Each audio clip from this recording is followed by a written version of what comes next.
ආයුබෝවන් 2023 නොවැම්බර් මාසේ 23 වෙනිදා ඉතියෝපියාවේ භයානක ලෙස දරුණු විදියට වෝල්කැනෝ එකක් පුපුරලා යනවා. අවුරුදු 12000ක් පමණ වාර්තාගත ඉතිහාසයේ පළවෙනි වතාවට තමයි මේ විදිහට මේ හයිලි ගූබි කියන ගිනි කන්ද පුපුරලා යන්නේ. මේ පිපිරීම කොච්චර වේගයෙන් වගේම කොච්චර හයියෙන් ඒ වගේම කොච්චර සද්දෙන් පිපුරුණාද කියලා කිව්වොත් කිලෝමීටර් ගණනාවක දුරින් හිටපු මිනිසුන්ට දැනුනේ කොහේ හරි මොකක් හරි ලොකු බෝම්බයක් පිපුරුණයි කියලා. ඉතින් මේ ගිනි කන්ද පිපිරීමෙන් හැටගත්ත ඇෂ් ක්ලවුඩ් එහෙමත් නැත්නම් දුම පොළොවේ මට්ටමේ සිට අඩි 500ක් දක්වා උඩට ගිහිල්ලා තිබ්බා. එතකොට මේ ඇෂ් ක්ලවුඩ් එක කොච්චර ලොකුවට තිබ්බද කියලා කිව්වොත් මේක ස්පේස් එකනොත් හොඳටම පේනවා වගේම මේ ඇෂ් ක්ලවුඩ් එක මුලින්ම ඕමාන් සහ යේමන් කියන රටවල් පැත්තට ගිහිල්ලා ඊට පස්සේ තමයි පාකිස්තාන සහ ඉන්දියාව පැත්තට ගියේ. ඉතින් ඊට පස්සේ මේ හේතුව හන්දා තමයි දිල්ලි නගරයේ ගුවන් යාන ගොඩාරියක්ම කැන්සල් වෙනවා. මොකද මේ වගේ ඇෂ් ක්ලවුඩ්ස් වල ගොඩක් පොඩි පොඩි ගල් කැබලි,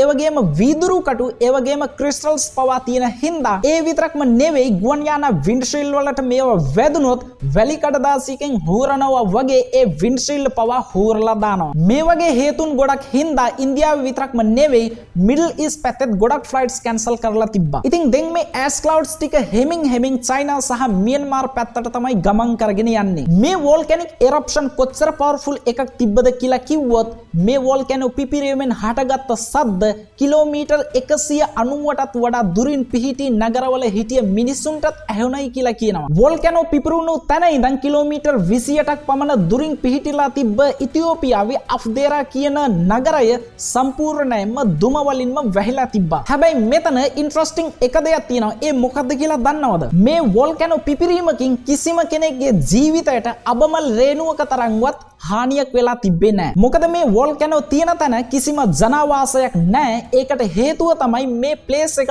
ලෝකෙම රස්නේම තැනක් හැටියට තමයි සලකන්නේ. මේ ප්ලේස් එකට නමක් හැටියට ඩානාකිල් ඩිප්‍රෙෂන් කියලා තමයි කියන්නේ. සාමාන්‍යයෙන් මෙහි හැමදාම උෂ්ණත්වය සෙල්සියස් අංශක් 55ක් ක්‍රොස් කරගෙන යනවා වගේම වැස්ස ගැන කතා නොකරොත් හොඳයි. මොකද මෙහි වැස්ස කියන්නේ කනකැස් බෑවා වියගහ සිදුරෙන් අහස් බලනවා වගේ වැඩක්. කොහොම වුණත් මේ ප්ලේස් එක භූගෝල විද්‍යාඥයන්ට වගේම සංචාරකයන්ට ගොඩක් වටිනා ප්‍රදේශයක්. භූගෝල විද්‍යාඥයන්ට මේක මේ නිසා ඉන්ට්‍රස්ටිං වෙන්නේ මොකද මේ ප්ලේස් එක නිතරම ජියෝලොජිකලි ඇක්ටිව් වෙලා තියෙන ප්‍රදේශයක් නිසා. ඒත් එක්කම මෙතන ගිනි කඳු වලිනුත් කිසිම අඩුවක් නැහැ. මොකද මෙතන ගිනි කඳු විශාල ප්‍රමාණයක් තියෙන හින්දා. ඒත් එක්කම සංචාරකයන්ට මේක මේ නිසා ඉන්ට්‍රස්ටිං වෙන්නේ මොකද මේ ප්ලේස් එකේ නිතරම කලර්ෆුල් දේවල් දකින්නට පුළුවන් වගේම අදාහ ගන්න බැරි දේවල් පවා දකින්නට පුළුවන් වෙන හින්දා. දැන් මෙතනදී ඔයාලගේ හිතට ක්වෙස්චන් එකක් එන්න පුළුවන්. ඒ තමයි අවුරුදු දහස් ගණනාවකට පස්සේ මේ වෝල්කැනෝ එක එකපාරටම පුපුරලා ගියේ ඇයි කියලා. ඉතින් මේ ක්වෙස්චන් පිටිපස්සේ ලස්සන කතාවක් හැංගිලා තියෙනවා. ඒ තමයි අප්‍රිකානු මහද්වීපයේ කොටස් කිහිපයකට කැඩිලා තියෙන එක පිළිබඳව.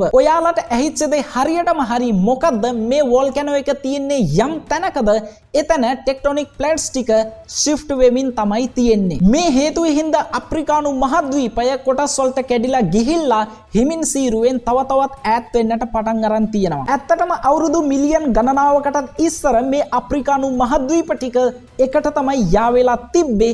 එතකොට මේක පැන්ජියා කියන නමින් තමයි ප්‍රසිද්ධ වෙලා තිබ්බේ. ඉතින් මේ වීඩියෝ එක මෙතනින් සමාප්ත කරනවා. ඉතින් අපි තවත් දවසකින් අපි තවත් ලස්සන වීඩියෝ එකකින් අපි හම්බ වෙමු.